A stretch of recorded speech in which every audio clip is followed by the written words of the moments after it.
Every Wednesday, Master Gardener Ed Sourdiffe is here to give us tips on keeping our garden fresh, and today he's going to tell us how we can transition into fall with our gardens. Ed, thank you so much for joining us today. Good to be here.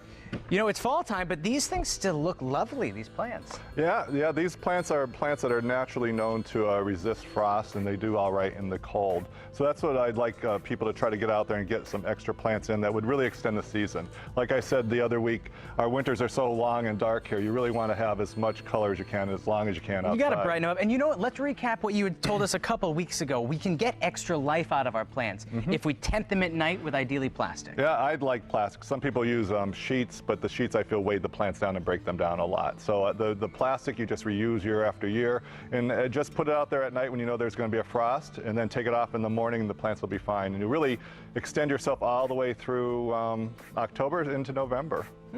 But if you want to keep going a little bit longer than that, you have some plants here today that can do that. So take us through the plants. Okay, so now if you're going to start and you never had them before, mums are really great. That's why you see them this time of year, because they can take frost and they can even take a little bit of a freeze. Now, if you're going to go buy the plants, you'll see there's two different mums here. You might be tempted to buy this mum because it is just full of flowers. The entire thing is in bloom. The reason I would say don't buy this plant, because this plant is going to go by too fast and you won't have any color. Where this plant, another mum, just a different color, you'll still see there's a lot of blooms coming.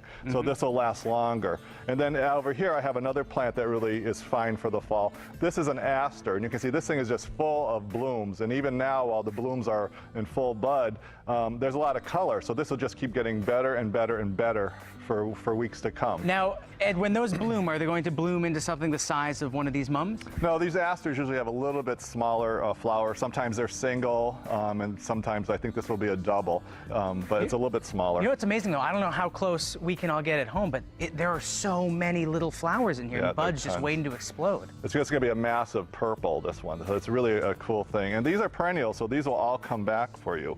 I was talking to someone here earlier, and she said she had problems with bringing back her mums. A good thing to do is once they're done flowering, you want to just put them in the ground in a sunny location, and then you're just going to let them stay there until they die back, and then you can mulch them over with some leaves and stuff for the winter. In the spring, when the spring comes, pull back the leaves and let them sprout up. Ed, is that why sometimes you see people putting hay over their gardens in the wintertime too? Yeah, they put hay. If you're going to put hay on your garden, you don't want to put regular hay. You'd want to put salt marsh hay.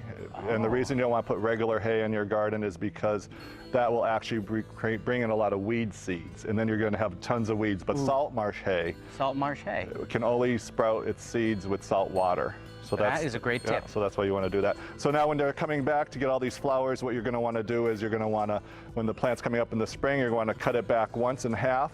That'll put a lot of extra branches in there for more flowers, and then cut it in, at least one more time, and you'll get a ton of branches. And then let it go for the summer, and it'll get nice and thick, and you'll have a lot more flower buds. So it can get exponentially larger every year if you take real good care of it. Yeah, it will, and you'll have a really nice specimen. Great. Now what's over on this side? Okay, on this side we have another perennial. This is actually sedum autumn joy, they call it. It's a sedum.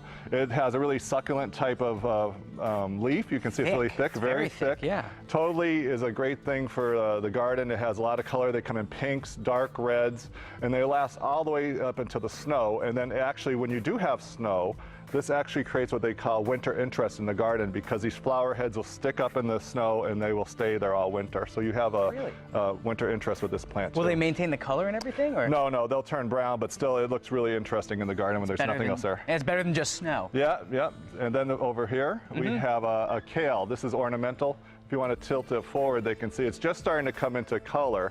You know kale, some people eat kale. It's delicious. Yeah, this is an ornamental kale. I don't think it'd be so delicious. It's going to be a little bit more rougher. I'm really tempted to try, though. Well, go ahead. I don't think it'll kill you. I might do it later. But actually, this will get more and more color as the season gets cooler, and this whole head will become nice and purple. So these things together, you can put them in baskets, group them together, or just put them in the garden, and that'll be fine. It actually doesn't taste that bad. Really? No. So just to recap, we have what's over here? Asters? An aster. Mums. Forgot already. Sedum. And lastly? And kale. All right. Well, hey, Ed, thank you so much. These are some great tips, and we can keep our gardens going in fall and even a little bit in winter. Yeah, winter. Yeah, thank you so much. And for all of our segments with the Master Gardeners and for more gardening tips, you can click on Design Appeal when you visit mymassappeal.com.